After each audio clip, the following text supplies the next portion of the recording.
Comme je dis, ce ne sont pas les étapes. Ce n'est pas des formules. Ce n'est pas avec la tête.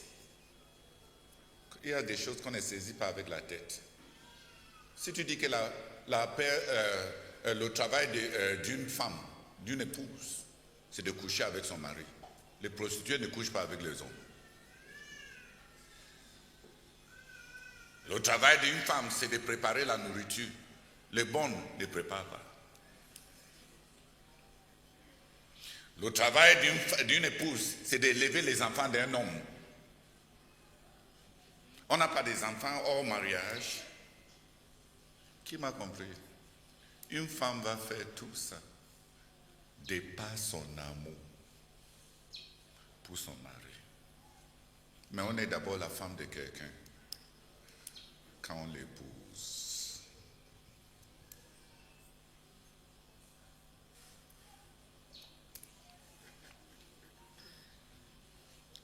Restez là pour dresser une liste de responsabilités d'une femme. Il y a quelle responsabilité d'une femme qu'une autre femme ne peut pas faire? Aucun. C'est l'appartenance qui est d'abord le fait d'être la femme de quelqu'un. Qui a compris? L'appartenance. Vous qui avez été appelés à appartenir à Jésus-Christ.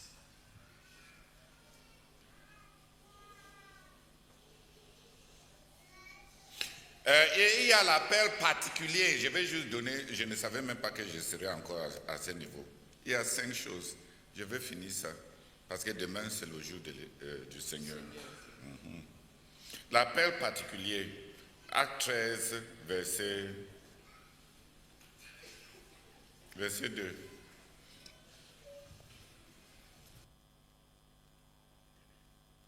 Chapitre 13, le verset 2. Pendant qu'ils servaient le Seigneur dans leur ministère et qu'ils jeûnaient, le Saint-Esprit dit: mettez-moi à part Barnabas et Saul pour l'œuvre à laquelle je les ai appelés. Version français courant. Parole vivante. Version parole vivante. Acte chapitre 13, verset 2. Un jour, pendant qu'ils adoraient ensemble le Seigneur et qu'ils jeûnaient, le Saint-Esprit leur dit: mettez à part pour moi Barnabas et Saul en vue du travail auquel je les ai appelés. Amen. Amen. Il y a l'appel particulier. Dieu dit à ses corps de dirigeants: j'ai déjà appelé Barnabas, j'ai déjà appelé Saul. Mettez-les à part pour ce travail auquel je les ai appelés. Ils étaient en train de faire quelque chose. Ce qu'ils étaient en train de faire présentement, de bâtir l'église, d'être dirigeants dans l'église à Antioche, ensemble avec les autres, selon ce passage, n'était pas la perle distincte de chacun d'eux. Donc ils avaient fonctionné dans l'église locale, émergé dans l'église locale avant d'être mis à part. On pose la question alors, comment est-ce que Barnabas avait été appelé? Barnabas a été appelé, comme je vous ai dit il y a quelques jours, quand les apôtres, la requête est venue des disciples qui étaient partis à Antioche, aux apôtres de Jérusalem, pour venir superviser le travail de Dieu parmi eux, pour voir, pour placer ça sous l'autorité des apôtres. Les apôtres alors choisi la personne que eux ils avaient et qui était semblable à eux et qui pouvait les représenter et qui était en relation avec eux, dont ils pouvaient faire confiance. Il avait l'arrière-plan, il avait l'expérience qu'aucun d'eux n'avait, qui pouvait rencontrer le besoin exprimé. C'était la foi parmi les païens. Qui d'autre en dehors, parmi eux, de Barnabas, qui a grandi dans un pays païen et qui a cru et qui a mûri et qui les connaît, qui a été en relation avec eux, ce qu'eux, ils pouvaient apporter, ils connaissaient quelqu'un qui était de cet arrière-plan, qui pouvait apporter ça sans contradiction par rapport à ceux qui voulaient l'autorité apostolique. Barnabas n'était pas une contradiction parce qu'il connaissait les apôtres. Il était impliqué dans leur œuvre. Donc il y a l'appel à l'apostolat pour Barnabas là-bas à travers ceux qui étaient en autorité, les apôtres. Et on connaît l'appel de Saul. Saul avait été appelé à travers deux choses, deux mécanismes, à travers la révélation subjective. Le Seigneur lui a apparu sur la route de Damas. Deuxièmement, le Seigneur lui a parlé à travers le dirigeant de l'église locale de Damas, qui était Ananias. Le Seigneur lui a apparu et lui a donné une révélation par une apparition personnelle et a confirmé cela en parlant à travers le dirigeant de l'église locale où Dieu l'a envoyé. Frère Saul, Dieu a dit à Ananias, va, c'est un instrument choisi pour porter mon nom devant les Juifs, devant les païens et devant leur roi. Va. Le Seigneur a parlé à Saul. Dis Amen. Il a confirmé ça, pas à quelqu'un qui était dans le groupe de Saul, pour flatter Saul, comme il était leur meneur. Ce n'était pas, parce que quand on dit que les gens ont besoin de confirmation, chacun cherche les gens avec qui il a une affinité spirituelle pour confirmer sa part, recevoir des révélations d'amour. Est-ce que Saul connaissait Ananias? Dieu a parlé par révélation, par confirmation. Les révélations ont besoin d'être confirmées. Mais le choix de Barnabas n'avait pas besoin de confirmation parce que de ce choix et la sélection de Barnabas comportait en elle-même déjà sa confirmation. Donc comment est-ce que Dieu orchestre l'appel particulier par la sélection des autorités et par les révélations subjectives qui sont confirmées par l'autorité? Est-ce que j'ai résumé les deux? Les deux grandes pistes. Si tu n'as pas compris, ça veut dire que tu ne cherches même pas la paix de Dieu dans ta vie. Dors. Ce n'est pas fait pour toi, ce n'est pas pour la tête. C'est pour les gens qui en ont besoin. Il y a deux grandes pistes que Dieu utilise pour appeler les gens à un service particulier. L'autorité et la révélation. La révélation directe et l'autorité.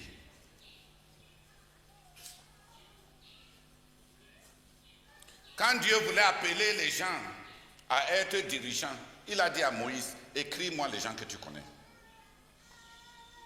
Quand le Seigneur Jésus voulait appeler les apôtres, il a prié devant Dieu et c'est lui qui les a désignés et les a choisis. Donc comment est-ce qu'on choisit les gens comme missionnaires? Est-ce que c'est simplement l'amour particulier? Non. Il y a trois critères. Les critères de sélection. Tu peux penser, il faut penser à, si tu veux étudier ça dans la Bible, pense à la sélection de Timothée.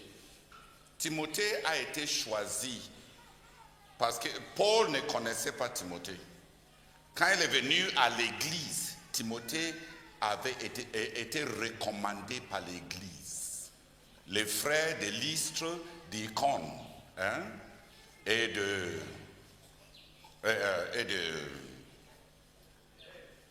de Derbe parlaient bien de Timothée. Il était déjà connu dans 3 églises locales. Donc il y a 2 choses pour la recommandation. Les dons distincts qui te fait connaître dans le cadre de l'église locale et un témoignage de l'église à laquelle tu as été utile. On ne choisit pas n'importe qui sur la base de l'amour. Et ça nous ramène à Jean-Marc. On peut désigner quelqu'un pour l'amener à l'œuvre. Mais Paul plus tard a dit qu'il faut qu'on renonce à Jean-Marc parce qu'il ne nous a pas suivis dans l'œuvre. Donc on choisit les gens qui vont être engagés à l'œuvre, quelles que soient les difficultés qu'ils vont rencontrer. Désigner quelqu'un qui, quand tu l'envoies ou bien il commence, va remplir nos oreilles à l'entreprise missionnaire avec les conditions difficiles de travail dans le pays où il est parti, c'est parce qu'on a choisi des Jean-Marc.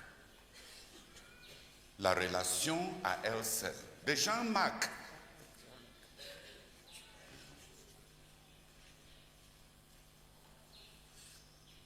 Si les conditions dans le champ de mission peuvent amener quelqu'un à repenser et à prendre des décisions pour dire que je ne sais pas si je suis à ma bonne place. L'amour naturel de Barnabas pour Jean-Marc ne suffit pas pour que Jean-Marc soit un compagnon dans l'œuvre de Dieu. Donc choisis les gens à base de leur engagement à l'œuvre, surtout quand les conditions sont difficiles. Qui a un petit idée sur les bases de sélection. Les dons spirituels doivent être évidents aux autres. Sinon, le missionnaire qui t'a choisi sera un Barnabas. Et quand tu vas faire gaffe dans le champ de mission, il est responsable.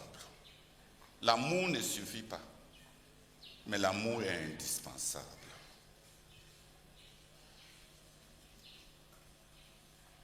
Donc l'appel particulier revient à quoi? Ça revient aux dons spirituels manifestes, ça revient au témoignage public d'attestation et ça revient à un engagement acharné à l'œuvre dans laquelle on est tous engagés. Qui a compris l'autre là? On ne sélectionne pas de vauriens pour l'œuvre de Dieu. Donc normalement, on a fait beaucoup de mauvaises choses. On a donné beaucoup d'opportunités à plusieurs, comme Barnabas, en prenant Jean-Marc, et qui plus tard a été renversé par les conditions de l'appel.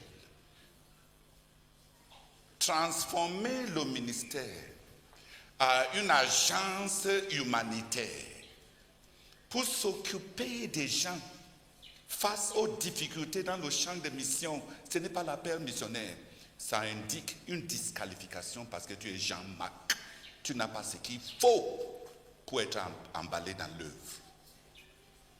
Donc les plaintes que beaucoup de personnes sont en train de soulever, pensant que ça va mettre les dirigeants du ministère à mal à l'aise, avec une mauvaise conscience parce qu'ils sont en train de traverser des difficultés, on recrute les vainqueurs, pas de vaincus. Tu t'es juste montré. Ce que tu as fait déjà te suffit. Comme ce que Jean-Marc avait déjà fait. Lui avait suffi. On ne peut pas amener quelqu'un qui n'est pas propre à l'œuvre. Donc si tu pensais que plus tard tu vas créer du syndicalisme, t'afficher, t'attacher quelque part dans l'entreprise missionnaire et jeter sur l'entreprise missionnaire tous les problèmes de ta vie, ça va te rattraper.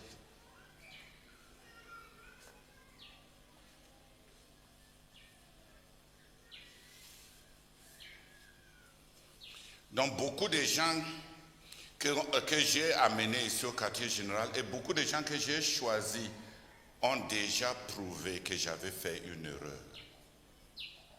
de par ton engagement, ce n'est pas moi qui est responsable de me rassurer que tu ne traverses pas beaucoup de difficultés, beaucoup de besoins. C'est juste que tu n'es pas propre à l'œuvre.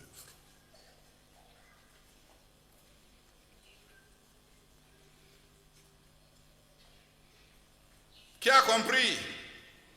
Comme Barnabas, on doit choisir. Les apôtres ont choisi Barnabas parce qu'il avait émergé dans les dons spirituels, dans sa condition spirituelle, dans ses qualifications, dans sa maturité et dans sa relation avec les apôtres. La relation ne compense pas pour les qualifications. Quand on prend une chose à l'exclusion de plusieurs autres choses, on va créer des bêtises qu'on a créées, ramasser un tas de feignants qui vont transformer le ministère à une tontine de réclamation.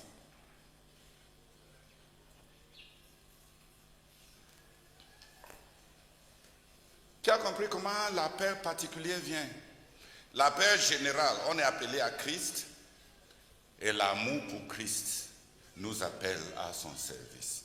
Ça, c'est l'appel général de Dieu. Qui a compris? L'appel particulier à Dieu, on est appelé, désigné et sélectionné par l'autorité ou bien par une révélation qui est confirmée. Et si tu reçois la révélation comme l'apôtre Saul, oui, et c'est confirmé par Ananias, tu dois trouver néanmoins ta place dans l'église locale et être utile avant d'être envoyé par le Saint-Esprit. Penser qu'une révélation subjective va remplacer être utile à l'église locale, c'est les rêvasseries de bon à rien.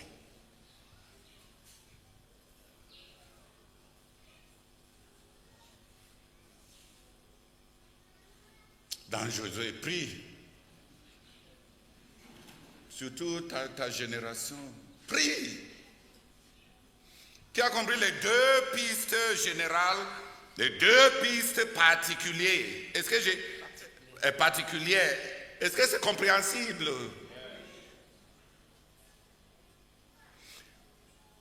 On choisit qui? Les gens avaient des dons évidents qui ont fait leur preuve dans l'église locale et qui sont connus. Voilà comment Timothée a été choisi. Voilà comment Silas a été choisi. Donc, passer tout le temps, on veut te choisir pour aller rendre ministère. Et c'est à toi qu'on va rendre ministère toute notre vie. C'est lui qui doit aller rendre ministère. Et c'est lui à qui on doit rendre ministère toute sa vie. Vraiment, on va conquérir le monde si tu deviens le monde qu'on doit conquérir.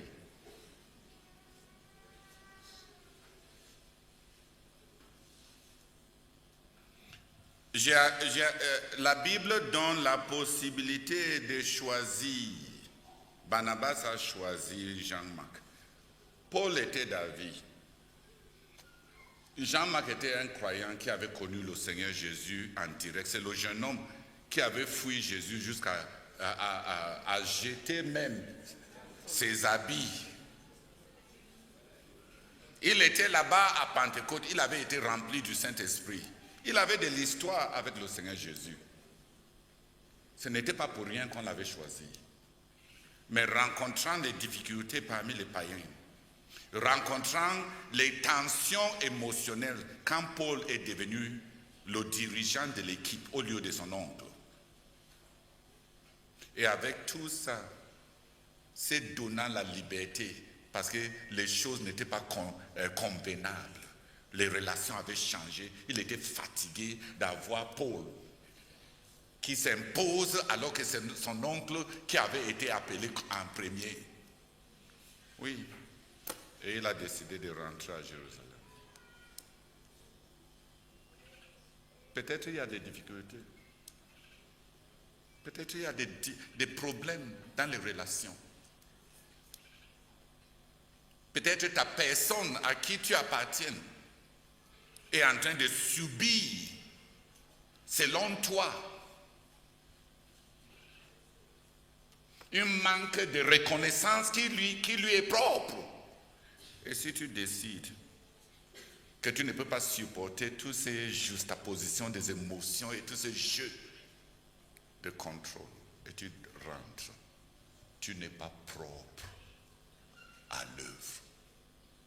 Tu n'es pas candidat missionnaire.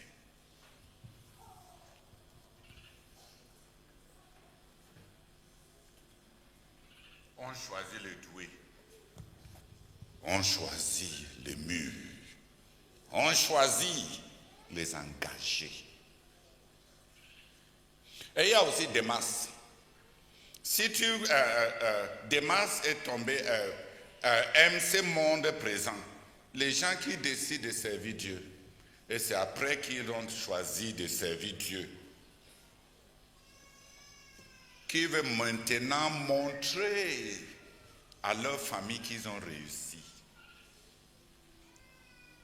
On décide de servir Dieu et on entre dans le service de Dieu pour ramasser quelque chose, pour aller prouver à la famille. Démas a aimé le monde. Il avait commencé par servir Dieu. Et il était fatigué de n'avoir rien à donner à sa famille.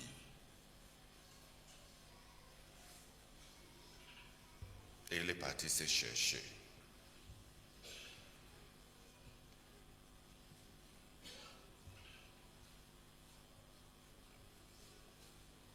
Qui a compris, tu n'es pas propre à l'œuvre.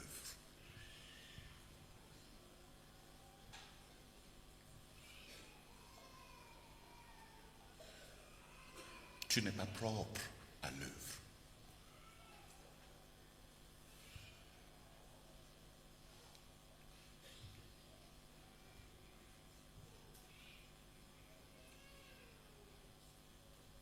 Je suis le cadet de ma famille et je respecte le Benjamin de la famille. Et Dieu m'est témoin, je respecte mes aînés et je les aime. Mais quand il s'agit de confronter mon travail, aucun d'eux, s'il a un problème qui doit me soumettre, et ça va me distraire de ce que je suis appelé à faire, je ne touche pas ça.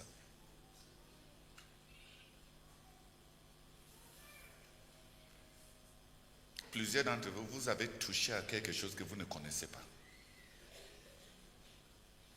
Vous avez oublié que c'est le Seigneur Jésus à qui vous dites que vous appartenez, qui a dit que quand tu es envoyé pour prêcher l'évangile, tu ne rentres pas enterrer tes morts. Vous faites comme si c'est une condition de la CMCI. Est-ce que la CMCI a créé le ciel? Est-ce que c'est la CMCI qui a créé le ciel? Tu aimes les gens plus que le Seigneur Jésus. Mais c'est lui qui connaît la nature de l'évangile. Il connaît. Ce n'est pas toi et moi qui allons le changer aujourd'hui. Tu vas simplement te montrer comme quelqu'un qui n'est pas propre à l'évangile. Car quiconque met la main à la charrue et regarde en arrière n'est pas propre au service dans le royaume.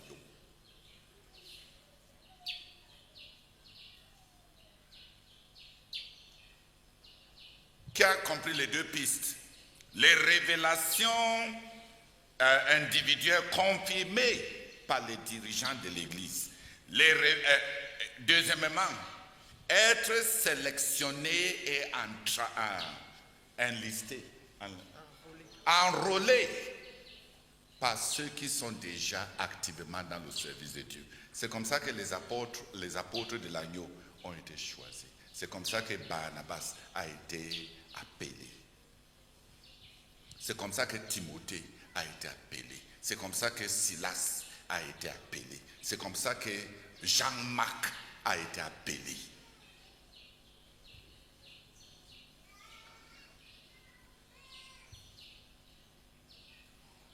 Mais ce n'est pas n'importe qui qu'on sélectionne. Et le fait d'avoir été déjà choisi par Barnabas ne veut pas dire que tu peux faire n'importe quoi et on va te pardonner toujours, te donner la chance de continuer dans l'œuvre. Quand tu te montres impropre pour le service de Dieu, on te jette dehors. On n'a pas encore enseigné ça. Je vais enseigner ça quand je vais enseigner sur l'ordination. L'ordination n'est établie pas dans un poste pour toujours. Dieu renvoie les gens. Dieu a renvoyé Saul. Il a renvoyé Jean-Marc. Donc le fait qu'on t'avait nommé, établi ancien, ne veut pas dire que tu seras ancien devant Dieu pour toujours. Si on ne marche pas avec Dieu, on nous renvoie. C'est des sottises.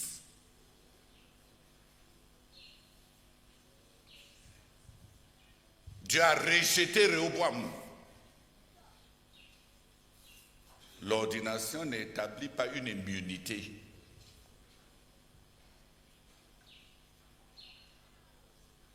Aucun de nous n'est indispensable à Dieu.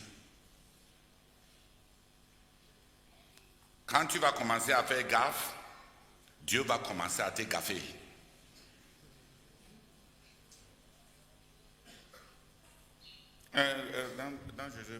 Je suis au numéro 1 alors que je voulais vite.